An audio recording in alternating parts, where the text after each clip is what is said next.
who haven't met me yet. So I start with this slide because it's Kip's slide.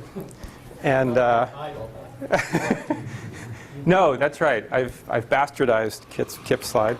And it's a reminder that everything I'm going to talk about today has been inspired by theorists, and many of the theorists locally, Kip and most notably Mark Kamiankowski. And I feel really privileged to have had these theorists throwing down more challenges in front of me.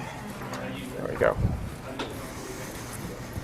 Okay, so I'm going to try to talk to you a little bit today about this idea that we could detect the gravitational wave background from inflation, if inflation happened, by observations of the microwave background, which seems very indirect at first glance. But I'll try to sketch out how it is we can go about doing that. And then I'll also try, in a balanced manner, to tell you about how hard it's going to be. And to get to the punchline, I don't think it's impossible, depending on which theorists you believe. But it's going to be very, very challenging. OK, so this is an icon of why we think that inflation happened now. 10 years ago, we wouldn't have said this. It was very speculative. Inflation makes two primary predictions. One, it predicts that the geometry of the universe is flat today. And also, it predicts that the spectral index of the primordial density fluctuations is close to scale invariant. Actually, there should be a little bit of a tilt to it. So what's the current state of the art? Well, so here are measurements of the microwave background from the very largest scales down to arc-minute scales. I've shown just 3 experiments which pretty much capture the current state of the art. WMAP on the largest scales, Boomerang on the mid scales, and ACBAR on the smallest scales. And if you use these data and you ask how far is the geometry from flat, you get that it's within about 3 or 4% of being flat. And there's certainly no significant detection of it not being flat. That's going to be hard to improve on. Right? So there are various degeneracies that set in, and we're going to be stuck with that. It's within 2% or so of flat. More interesting, perhaps, is this fact.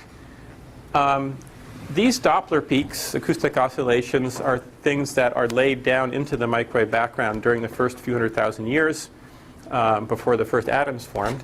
But we understand the physics of that, and we can back that out and ask what was the initial spectrum of density fluctuations before all that happened. And inflation predicts that it just should be slightly less than 1. And tantalizingly, we now measure 0.97 to a few percent accuracy. And that's a really interesting number. And this number, unlike this number can and will become more precise as these experiments get better. So in particular, locally, there's the ACBAR experiment, which is going to tighten up this end very, very much so. And then if we get the relative calibration between ACBAR and WMAP to be quite accurate, we can tighten up that a bit. And I would say that if you start to measure a spectral index which is significantly different from 1 and just less than 1, then that's really good evidence for inflation, or I should say better evidence for inflation. Because as it stands, you can argue that a flat geometry and a spectral index of 1 are just generic predictions. In detail, it's hard to come up with them, but you could argue that. I'll just note that as the data become more precise, those with keen eyes will begin to detect a few statistically significant departures from the curve, but it's too early to start playing that game yet. OK, so for all the beauty of that power spectrum, we are humbled by the fact that in terms of the present time, we've gone back to about a factor of 1 in 10 to the 5th of the current age of the universe. But that's not really gone anywhere. And we haven't begun to probe any of the really interesting physical events in the history of the universe. This is a slide by Brian Keating. And Brian Keating taught me something which I think is just remarkable. 10 to the GeV is approximately the energy in a hamburger. You can work it out. Right?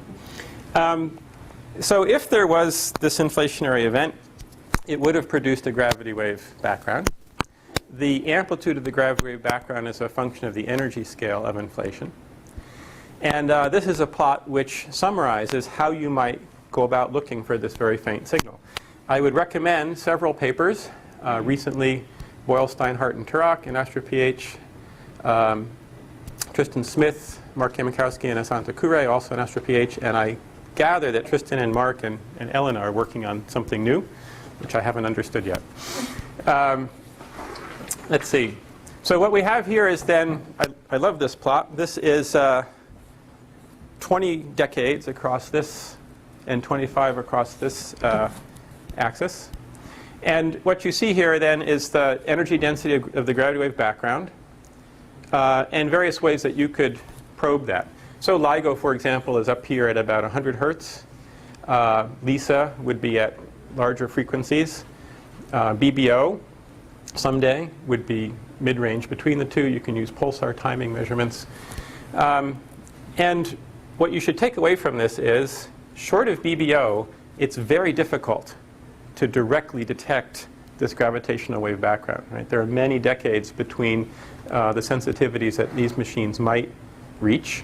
And even the Big Bang observer, and I don't have time to go into details of this, but I'm assuming this audience at least has heard of this, it would have to be a kind of supercharged version of BPO that is probably not in my lifetime.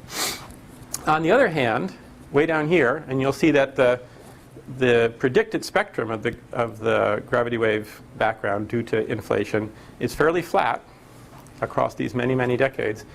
And it has a little uptick here at very long wavelengths, becoming comparable to the size of the observable universe. And here you see the current state of the art of the microwave background, illustrated by WMAP. And it looks like it's almost on top of the range of predictions. And in fact, that is true. And then here you see the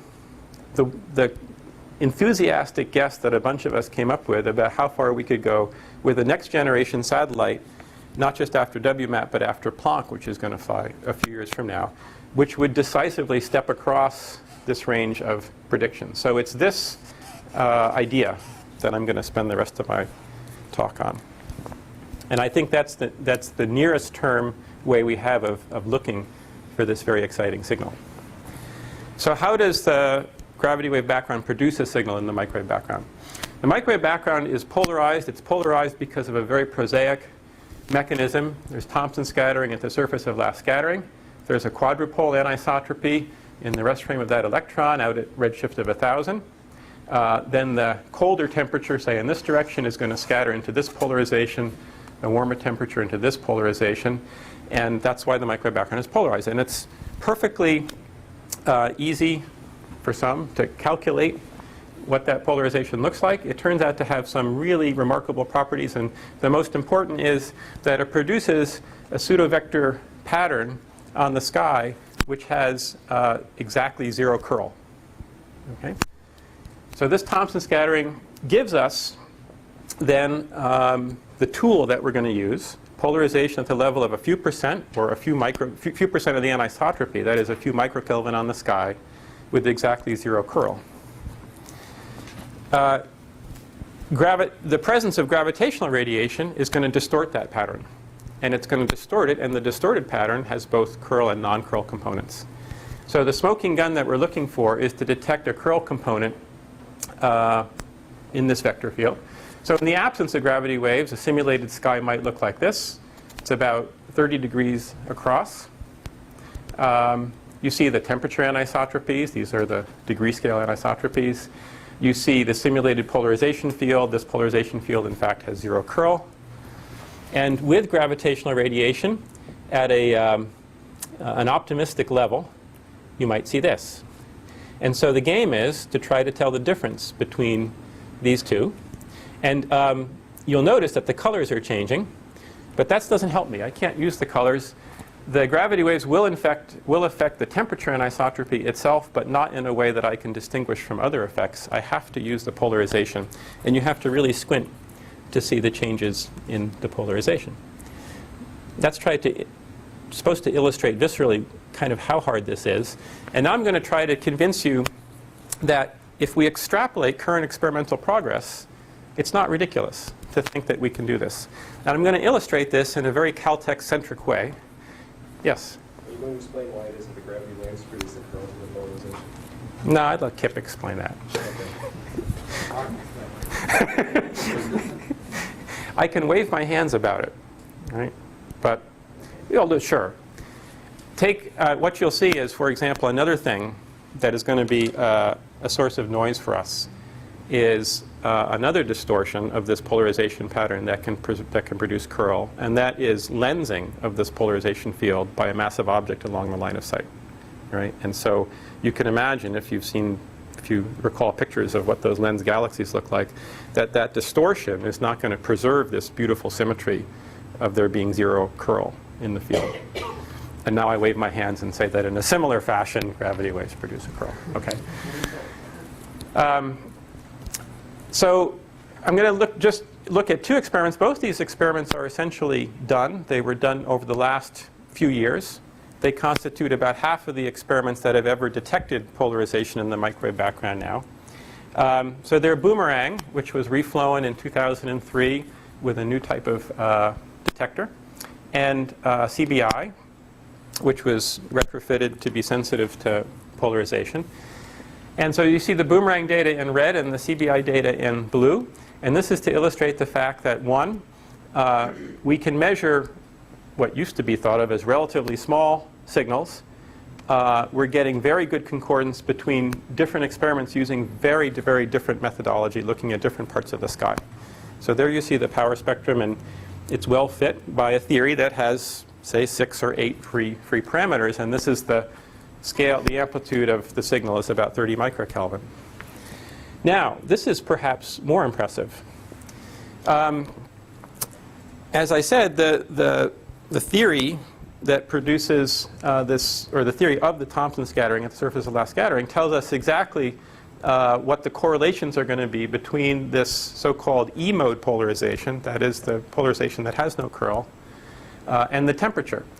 And there's a very specific cross-correlation. This is the data of that cross-correlation measured by these two experiments. And now here's the theory, which now has 0 free parameters. Right? And arguably, this is a good fit to this data. And now we're down at a 10 microkelvin level. Given 0 free parameters, given that the parameters are fixed by the previous graph. Yeah. That's right. So if you just mean it isn't a fit to this. If we get this wrong, we don't get to wiggle out of it by adjusting parameters that no one else can constrain. Now this is the cross-correlation between the E-mode and the temperature. The EE power spectrum is yet smaller still, because it's only a few percent of the temperature. And this is the fit. And at this level, we're still doing a pretty good job. Now we're down at about 3 microkelvin. And now we're going to do the hardest thing yet, which is we're going to look for the gravity wave signal. And this, to me, was the scariest part, because we have to be able to do vector calculus on this very squirrely, low signal-to-noise data. And what are the chances that you're really going to get 0 from that? And that's the data. So this is doing vector calculus. There's the E-mode. And there's our non-detection of a B-mode. Right? So far, so good. We've got 2 different methods, radically different: interferometer, single-dish volumetric measurement over a large range of angular scales. We can dig down to these microkelvin levels and see no curl. And that's good. Now here's the bad news. Optimistically, the signature from the gravitational wave background that we're looking for would be about a factor of 10 lower than this green line, and it would be peaked right at that angular scale. So this instrumentation is far from being able to detect that ever. You're not going to just accrue more integration time. Much like you all want to go to advanced LIGO, we need to go to something much more sophisticated than these experiments. So let me talk a little bit about what the signature looks like. And let me mention, too, several of these charts I'm going to show can be found online in something called the Weiss Committee report. Ray Weiss, who you all know very well, in his free time, his spare time, chaired something called the CMB Task Force.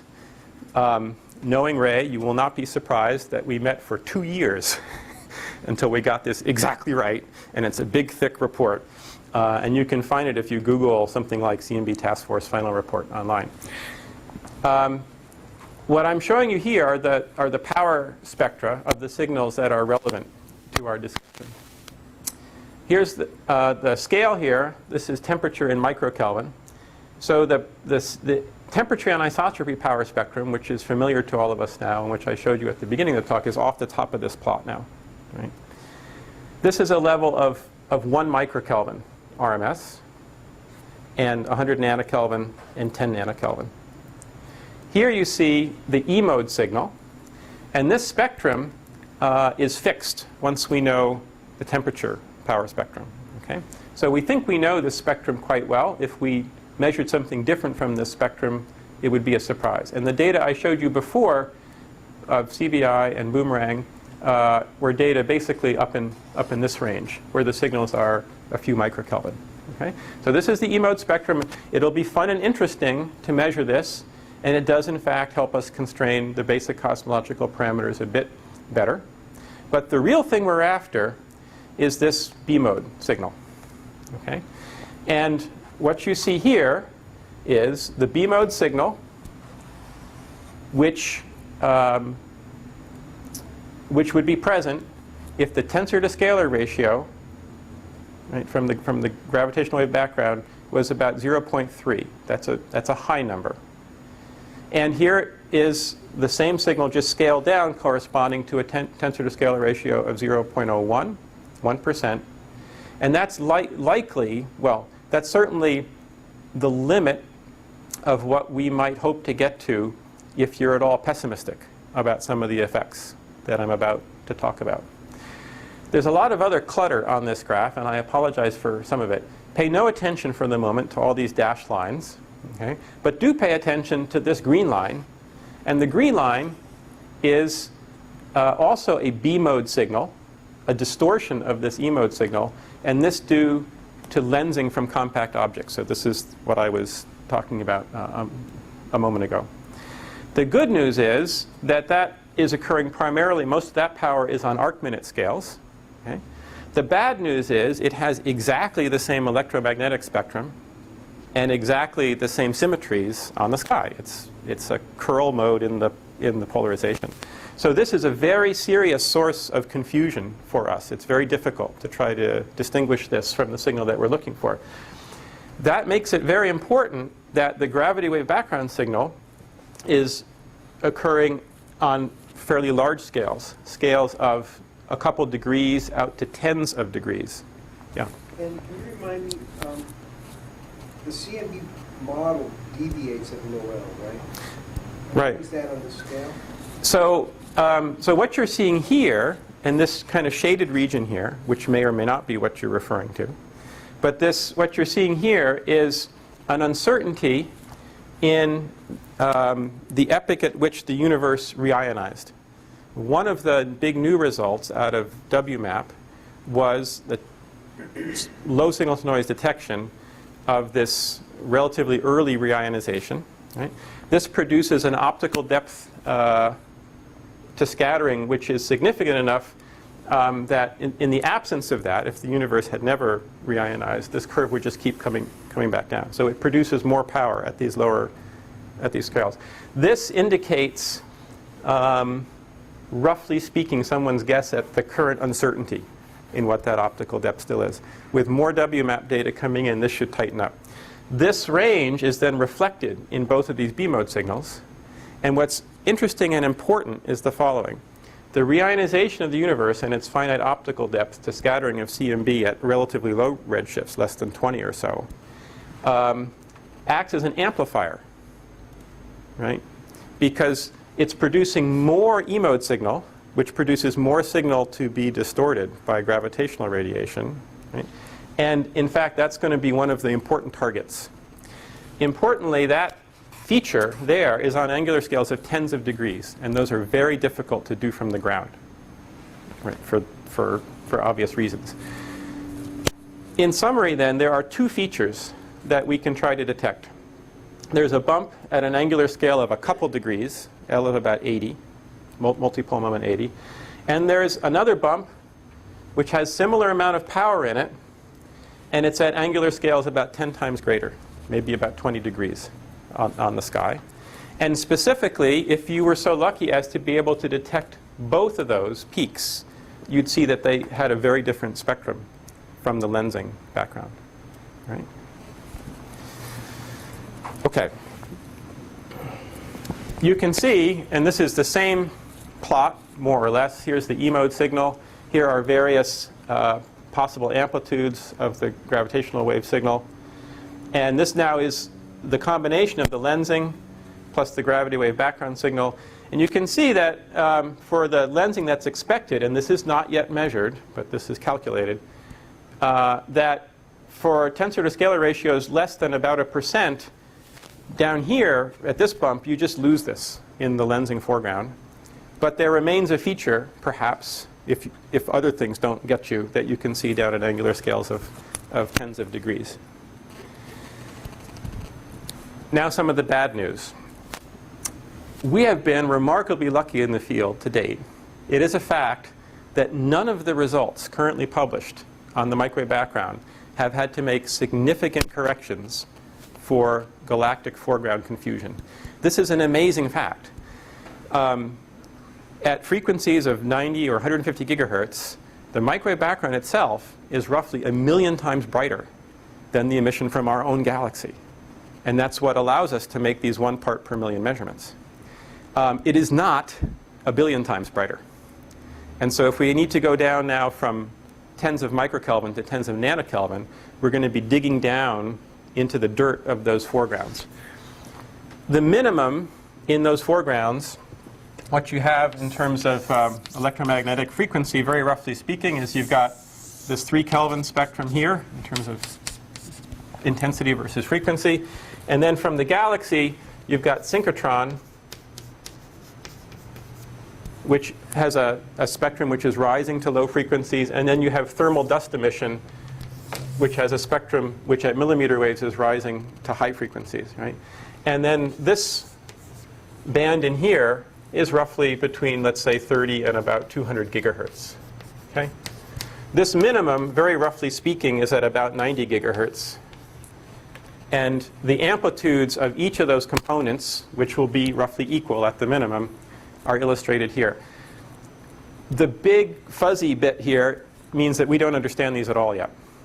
We don't have data on the polarized foregrounds at millimeter wavelengths because they're so dim. And one of the first steps in the field is to get the data to understand how far down we'll eventually be able to go. If we're able to model and subtract out this foreground confusion to about the 10% level, what you'll see is you can pick up both of these features for a tensor to scalar ratio of about 1%. So that's another reason to set this as a target. You can see, too, if you needed to go down to 10 to the minus 3, you'd have to start to have exquisite knowledge of the foregrounds, and that would start to be very difficult. So what's coming down the pike that'll help us do this? JPL and Caltech have had a big hand in developing the hardware for this orbital mission called Planck. We are now officially 2.5 years from launch for Planck. Unofficially, we are at least 3 years from launch. So I'm looking at, well, August 2008, perhaps. And you can get an idea of what a good job this is going to do. Here's this E-mode spectrum, which we have some pretty ratty detections of now. You know, kind of poor signal to noise, barely see any of the spectral features. And Planck is just going to nail this really, really beautifully. And that's wonderful. Okay? The E-mode signals that we're looking for, the B-mode signals that we're looking for, remember, this is microkelvin squared now. So we have 1 microkelvin here and 100 nanokelvin down here. And we're looking kind of here and below for this real range of interest. That will be tough for Planck for 2 reasons. Raw sensitivity is one, but more importantly are systematics. And Planck was not designed to be a polarimeter because when Planck was designed, like 8 years ago, this field didn't exist. There were a couple papers in the literature, but no one was thinking about the polarization. We hadn't measured the temperature power spectrum yet. And so we have cobbled together polarization sensitivity on Planck, but we haven't done it in the way you would design a polar emitter. For example, there is nothing to modulate the polarization at high frequency. We just stare at the sky with detectors that have sensitivity to both polarizations, and we do the best we can. Okay. The good news about Planck is, being on orbit and having, being enormously expensive with 2 different technologies on the focal plane, it will span the entire range in terms of polarization sensitivity from 30 gigahertz up to 350. That is, this entire range of frequencies. And in terms of teaching us about the polarized foregrounds and whether we will ever be able to detect the gravity wave background, it will do an exquisite job. So we're very lucky in that respect. In these units, microwave background temperature is constant with frequency, so delta T here.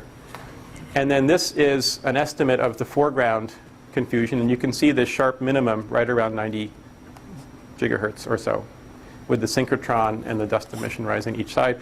And you see, too, that we have very high signal-to-noise on these foregrounds as we go to either extremum of the frequency range. So that's what Planck's going to do for us. So we have foregrounds. That's a problem. We have confusion from lensing of the E-mode signal, which creates a B-mode signal. That's a problem.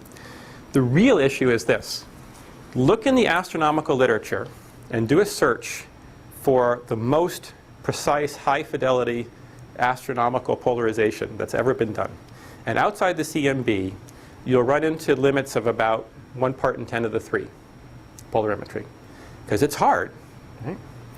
The CMB, we've already gotten down to arguably 1 part per million of the DC load coming in the front end.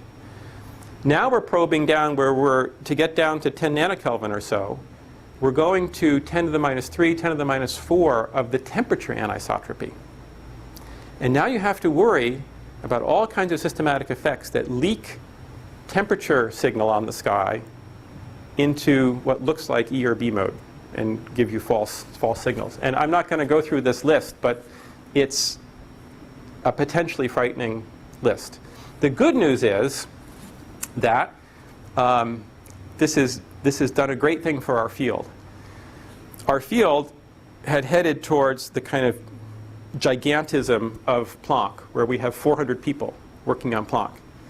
And now, to do the polarization measurements, we have to invent totally new methods, and often that's best done in smaller groups. As you well know, there's that tension, right, in every collaboration between the small inventive group and the larger group that can really get things done. We're happily in a point in our field now where we can build relatively small experiments. So this is what was called BICEP and is now the John Robinson Telescope. It's been sitting down in the high bay for the last year or so. It shipped to South Pole several weeks ago, and in fact, if I understand my email correctly, most of it arrived at South Pole today, along with the first few people. And one notable thing about it is the primary aperture of this telescope is only this big. Right? It's not a 10-meter dish. And I'm going to tell you a little bit about BICEP. Let me ask, should I stop at 5 or 5:15? 5:15, okay. All right. So BICEP looks quite different. For a long time in the CMB field, the mantra has been that you must do CMB measurements with an off-axis telescope. Why? Well, obviously, you don't want to have any, you want to have as little as possible in the beam. You don't want emissive stuff in the beam. So the most common radio dishes that are available for us to use are on-axis Cassegrain telescopes that look like this. Right? They have some legs holding the secondary mirror. We put a receiver down here. We look up, and then we also scatter off these legs out to the horizon. We get terrible side lobe response, and this is a bad thing. And so most microwave background experiments for a long time have looked basically like this, where you take an off-axis mirror, your receiver looks out at the mirror and out at the sky.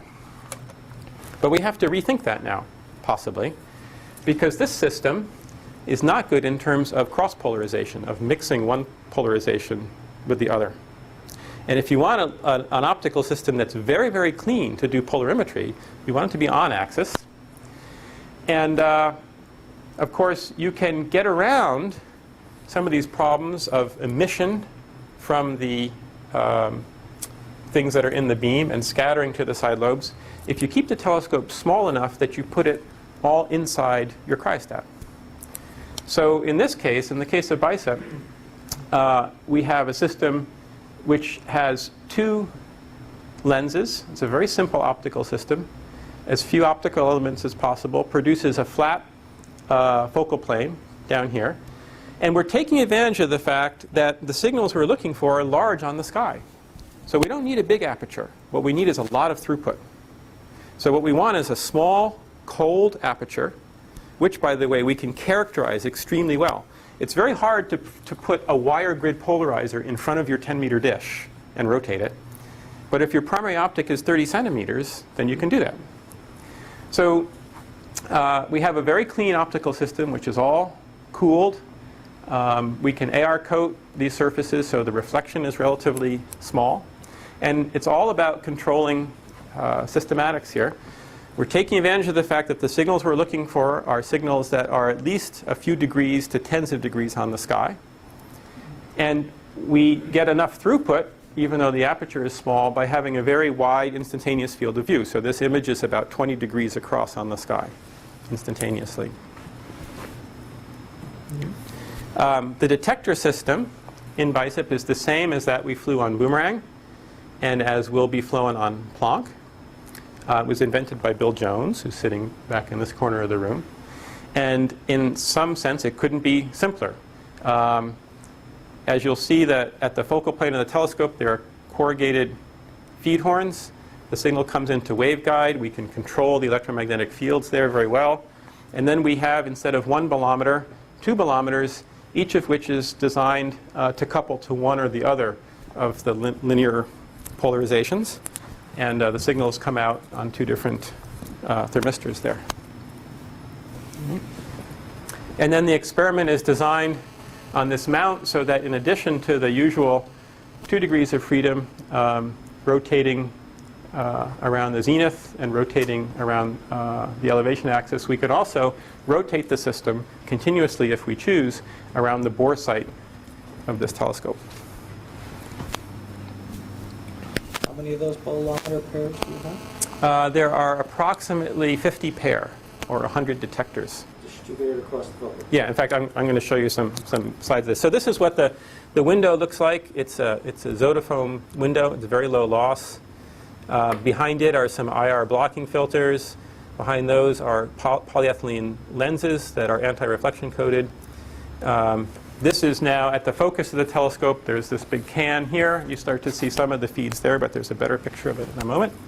There. So this is what the focal plane looks like to a CMB photon as it's a couple nanoseconds away from it. If you're really good at symmetries, you can pick out that this is divided into hextants. And here's one hextant. And each hextant contains 4 detectors at 150 gigahertz. I should say 4 pixels, each of which has 2 detectors behind it. And 4 at 100 gigahertz, which have larger feeds. So this early kind of pathfinding experiment has 2 frequencies at 100 and 150 gigahertz, which, if we detect something, will allow us to determine some spectral index for it. And this is, if you make the map, which we made down in the high bay here, by putting a source on the other side of the bay. The other wonderful thing is, it's partly by accident, the far field of this telescope is contained inside the high bay, right? Because it's a small aperture. So we can put a source about 45 meters away from the telescope.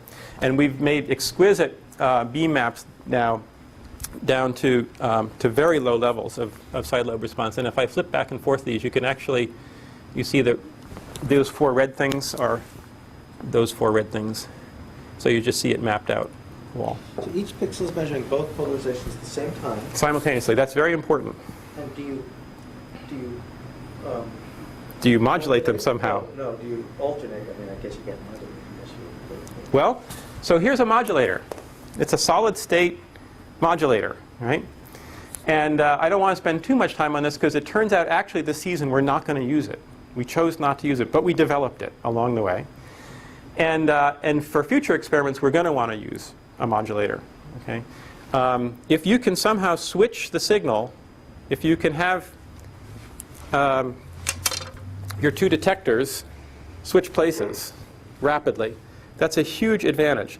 If I stare at the sky like this, I have to keep track of the relative gain of my two detectors very, very accurately if I'm looking for several part per billion signals.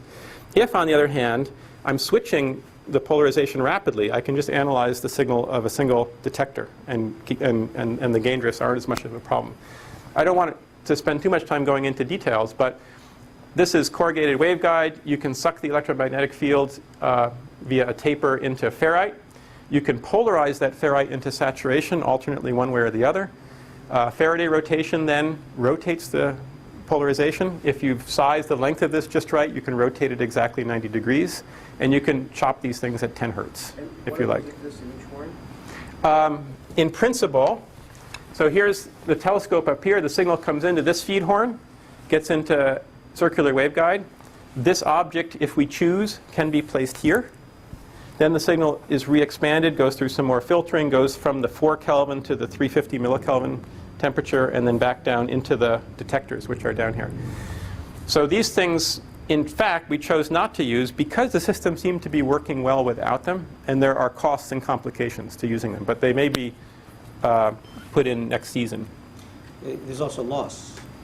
There is loss. It's not so bad. We get about 70 or 80% optical transmission through them. Do you have to worry about uniformity of N different Faraday isolators or rotators, or is that not? We'll have to have a special seminar on Faraday rotators immediately following this one. But I mean, we can talk about this later. There's a lot of interesting properties of them, and in fact, to my mind, they turned out to be a little too interesting for the first season. So we're holding them back. All right. The system is now on the ice within at least 100 meters of this building, and in the next month, it gets put there. So this is basically the system that you saw in the previous plot to scale. It actually lives inside the building, so all of this stuff is in a room temperature environment, so we can work on it.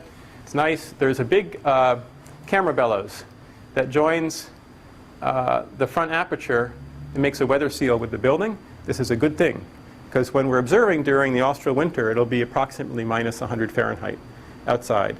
And none of this stuff would work very well. This thing wouldn't work very well either under those temperatures. The great thing about South Pole, without going into a lot of details, the reason we're at South Pole is because the air is very, very dry. And here's a plot of the emission from the atmosphere. These are lines of oxygen. This is a water line here. And this band at 150 gigahertz, for example, is so clean that the emission from the atmosphere is only several times that of the microwave background itself. For comparison, what would that look like if you were in Chile or something? Chile can be excellent too, and sometimes will be even better than this. But the weather is not as stable. But they're both excellent sites. They're both excellent sites. And whether you want to go to Chile or to Pole becomes a complicated question. I mean, you could do it in either place. It's all about programmatics and funding and on and on. Okay. So I'll just flip this on and say that with this generation of experiment, this is an estimate of how well BICEP will do. It's targeting this bump here, this L of 80 or so bump. It can't get to this bump. Why not? As you'll see in a moment, to get this kind of thing, where you're looking for features which are 20 degrees in diameter on the sky, you need to map about half the sky, basically. Right? And from South Pole, the sky that we can see is limited. There's a galactic plane running over part of it. And we're going to go deep, rather than going for this, we're going to go deep on about 5% of the sky rather than 50%. We do, in principle, have the sensitivity after several years, maybe 2 or 3 years of integration, to detect a B-mode signal if it's at the level of a tensor to scalar ratio of about 0.05. Okay? That's a factor of 5 away from where we would want to get. And this is this is a signal to noise of 1 detection. So we're really about a factor of, let's say, 50 away in the sensitivity that we'd like to have eventually. But we're making progress, and we're going to make progress with a relatively small and inexpensive experiment. Okay. If we want to make things more sensitive by a large factor, and in fact it's about a factor of 50 or so improvement in sensitivity, we have a bit of a problem. And that is, this is the focal plane of a different instrument. This is the Akbar instrument that's doing the small scale anisotropy. But as you can see, it looks not so different from the bicep focal plane. And what characterizes it is that each pixel is lovingly handcrafted. Right? The detectors are made up at the Micro Devices Lab up at JPL, but they're mounted in some ring, and somebody, some graduate student or postdoc, puts all this together, pixel by pixel. And also, all of this stuff is cooled. This stuff down here is cooled to below a Kelvin. This is all cooled to either 2 or 4 Kelvin. And you start to have many kilograms of metal cooled to low temperature, even to implement, in this case, 16 pixels. If I want to implement 1,000 pixels, it's rather daunting. And I need to do something different. And we're well on the way, I think, to doing something different.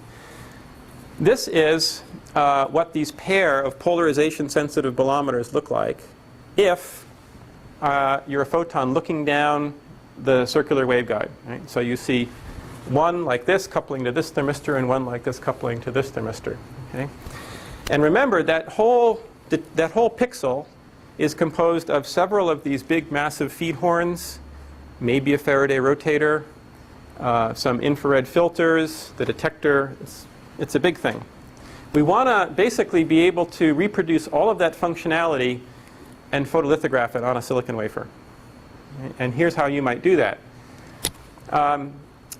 Bolometers started their career in this business by being very sensitive detectors, and they were very sensitive by coupling simultaneously to many spatial modes and to both polarizations.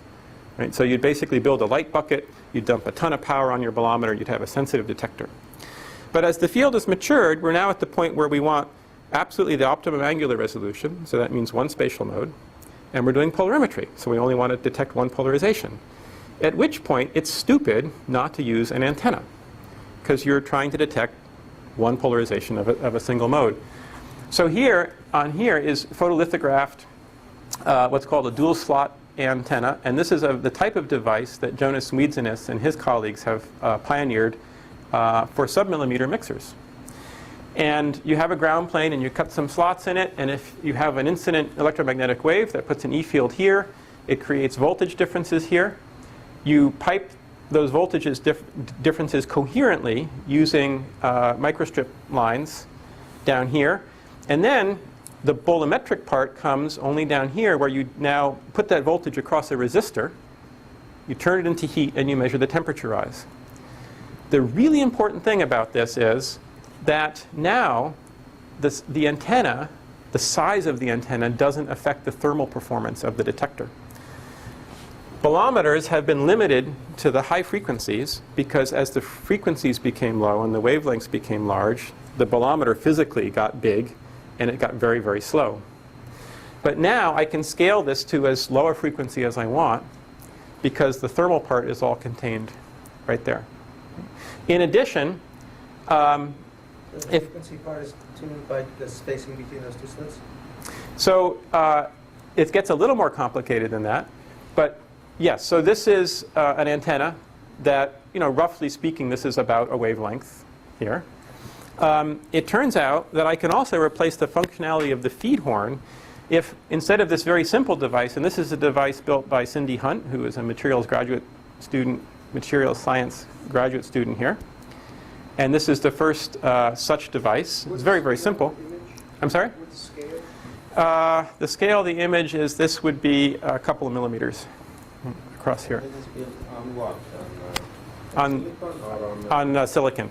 All right. Now, if I want to replace the functionality of the feed horn is controlling, in the time reverse sense, how the beam couples to the telescope. Right? This is going to have a very crude pattern.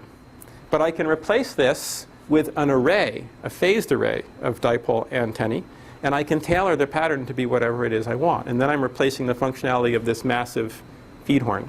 So to make a long story short, you can build all of that stuff in. This is a 8 by 8 array. Each of these things functions as a pixel. Each of these things is a very large array of cross dipole antennae. So this is sensitive to 2 polarizations in a way that allows me to shape how the beam couples to the telescope. The electromagnetic filtering is then done with this kind of thing, which is not so different from the filters you would find in your cell phone, for example. And then in the end, the signal is coupled now not to a semiconductor thermistor, but to a transition edge superconducting device. But that's all details, right? So this isn't quite yet a CCD camera for millimeter waves, but it's a huge step forward because now I can pattern on a single bit of silicon a larger focal plane than would be easy to build with these individual pieces. How many antennas are on this thing now? Oh, many, many, many. Each of those pixels, I think, is, remind me, Bill. It's about 8 by 8, about 64. Right, so there's 64 in each pixel. 64. Right. But do you use this to look one direction in the sky, or do you do multiple phasings of the array to look? No. So the phasings are fixed. Yeah, okay. We're not beam steering. One sky pixel here. Right. So each of these is a single pixel on the sky. Yeah. This is a separate pixel. Okay. So this is 64 beams on the sky. And the phasing is fixed to impedance match the telescope. That's a nice way to put it. Right. Okay. So skipping ahead. I'm now going to talk about a concept that we've been working on just for the last 6 months or so, maybe less than a year. Bart Netterfield, who is on sabbatical visiting from Toronto, is working on this. Bill Jones, probably other people in the room. And the idea now is to go after this low L bump, because this is the bump which, in a sense, is furthest out of the lensing confusion. And the common wisdom has been that this is going to require a satellite. We can't even touch this. Right? But it's not true, we believe. If you hang a payload on a balloon, it's something that we've been known to do, and you spin it, and you have the beam looking out, say at 45 degrees from the zenith, this is how much sky coverage you can get in a flight or two. In fact, you can cover about half the sky in a single balloon flight, because you're making great circles on the sky, and during the course of the night, the sky rotates past, and you get about half the sky. The problem is you get very little integration time on each pixel. But if you have a really high throughput, powerful detector system, why not? Okay. So this is the advent of something called SPIDER. Each of these is a bicep, or a John Robinson telescope. So this is a 30 centimeter aperture. This is about a meter optical tube. Right? There are, it turns out, 6 of these. Okay, we thought there'd be 8 originally, that's why it's SPIDER, but there are spiders with 6 eyes. Each of these is arrayed around a large liquid helium cryostat, and it all fits on a balloon payload. And now with 6 telescopes, we can make each of them monochromatic. And the optics look very similar to bicep, but being a next generation experiment, we want to do a really artful way of modulating the polarization signal. And we do that by putting a half wave plate way up here. So it's a cold 4 Kelvin half wave plate, and it's got to spin fast. What's your favorite number these days? 10 to 20 hertz. 10 or 20 hertz. A couple of kilos of sapphire. Does this sound familiar to you folks? A couple of kilos of sapphire, in our case cooled, has to spin fast. It'll be magnetically levitated, right? And the thing is, if you have a spinning wave plate way up here at the front of your optics, you can get away with a lot of nonsense down here, because you're modulating your polarization right up at the front end. Okay? If you put your polarization modulation way down here, it's going to modulate all this stuff that you're doing wrong up here. So this is quite elegant. It's going to be hard to do, but it's worth doing. And then this is not what the focal plane would look like. It shows a quarter of what each of the focal planes would look like. And remember, now we can use the bolometers to go all the way down to 40 gigahertz if we'd like, or up to 220. There'd be roughly on order of, say, 500 detectors in any one of these focal planes, okay, at least at the higher frequencies. The plate and detector both spinning?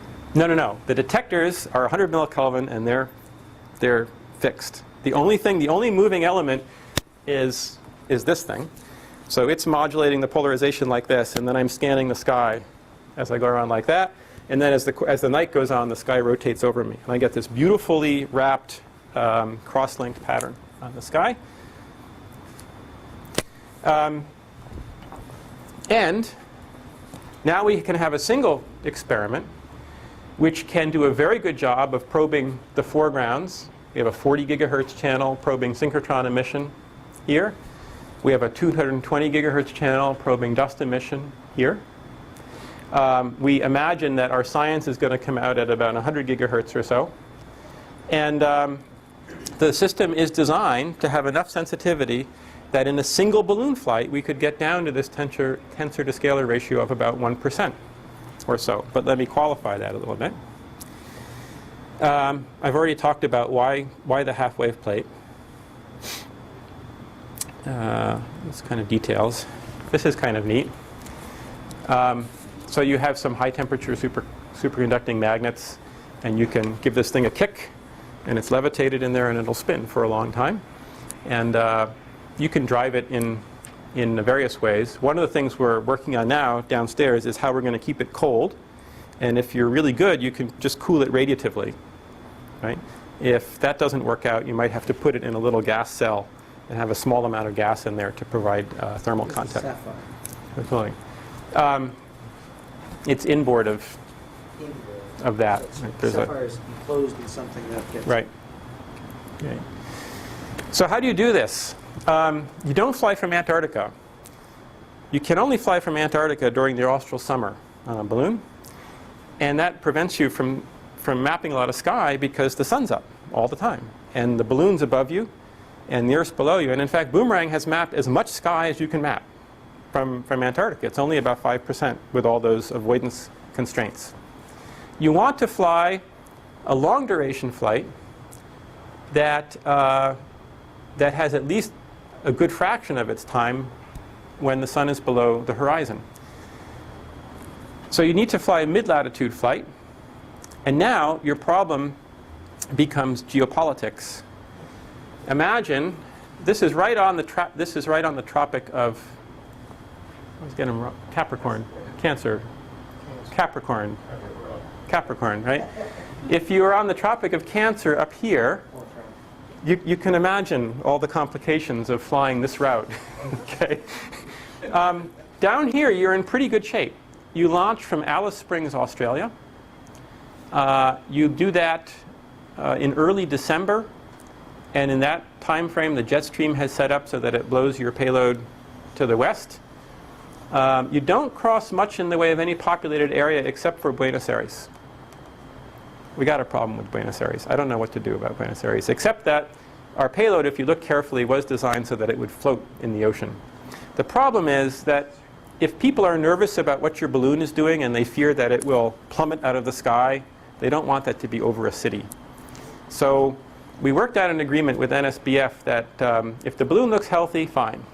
If the balloon doesn't look healthy, we ditch in the ocean right off the coast here, and we have to go pick it up. It floats. Someone will pick it up. We'll put an EPIRB on it. Anyway, you keep going west, and now you have a target which is this big that you have to hit coming back around. And there's a really good chance. These are you basically blow around the world at about the same latitude there. Has this been done before? Has this kind of... Not intentionally. Baby balloons in the 70s. They haven't done it for a long time, and I'm about to show you why they haven't done it for a long time. And it's about 20 to 30 days. The neat thing is that we map our entire target area, more or less, every night. So we map half the sky in the first night, and then we do that again and again and again, and we just build up integration time. And that's what you want to do in this experiment. You don't want to, map like this so you only cover everything once by the end of your mission. Okay? All right, better finish up here.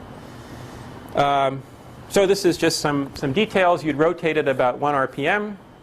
The focal plane is instantaneously seeing about 20 degrees diameter on the sky. Every other day, we would reverse direction. Just another check on systematics, et cetera, et cetera. Okay. This is the kind of sky coverage you get. This is the region mapped by Boomerang, which is about as much sky as you could map from the Antarctic. And this is the region that we would access. We're going to have the galaxy running right through the region, which is kind of a good news, bad news thing. We'll understand the foregrounds really well by having mapped over the galactic plane. But we also have a very large amount of clean sky. And now I'll do the same game I did towards the beginning of the talk. What I've done now, this is a simulation of what SPIDER might see. And it's been spatially filtered. SPIDER is designed specifically to pick up the lowest bin in multipole space would run from L of 6 to 10, so centered at about L of 8. And this has been spatially filtered to contain only the power between multipoles of 6 to 10. So that's why you see this characteristic spatial scale here, which is 15 degrees on the sky or so. And now, what SPIDER will have to do is figure out the difference between this map and this map. Look carefully, and you'll see that there is stuff changing, right? But it's a little sobering, I think, what you have to try to do. So you need really good fidelity on the polarimetry on these large angular scales. And the good news is, if you look at this, this shows the integration time per pixel for pixels on one side of the focal plane and the other, and you can kind of get a feel for the degree of cross-linking here, which is how you beat down the systematics on the polarization signal on those large scales. And in the end, in principle, after a balloon flight, this tensor to scalar ratio of 10%, which is about the bicep limit, becomes really easy. And you start to probe a tensor to scalar ratio of 1% down here, specifically this point, which importantly is very far away from here. Okay? And this is not a 2025 satellite.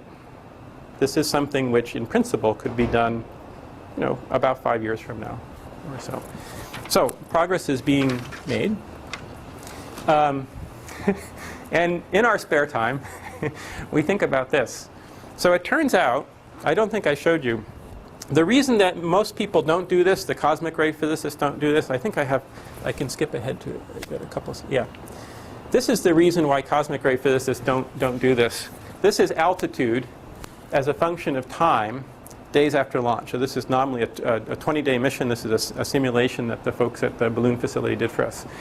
And you get this huge diurnal variation as the sun comes up on the balloon and it heats and it goes up, and the sun goes down and it goes back down.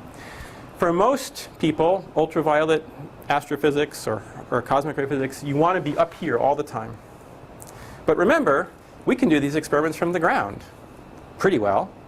And certainly we don't need to be above, say, 60,000 feet or so, which is about, well, below here. So all of this is good for us. So uniquely, the microwave background experiments can take advantage of a balloon payload that is doing this. In fact, inadvertently, we proved that we could do that. The last flight of Boomerang, the balloon was leaking. And this is our altitude as a function of time, right? Doing this, you get these diurnal variations again, but it went down pretty low. And we can look at the data and we can see that it's still working fine towards the end of the flight, right? So we're okay with that. However, we would be even more okay with this. Bill has looked into this quite a bit, and not far from here, east of here, and in other parts of the world, there are people developing machines like this. These are lighter than air ships that have propellers on them. You can steer them, and they're being developed to hang communications gear over populated areas. So this is the replacement for the cell phone tower that annoys you so much when your cell phone loses contact. These things are designed to provide 20 kilowatts onboard power and station keep at 65,000 feet. which is just perfect for us.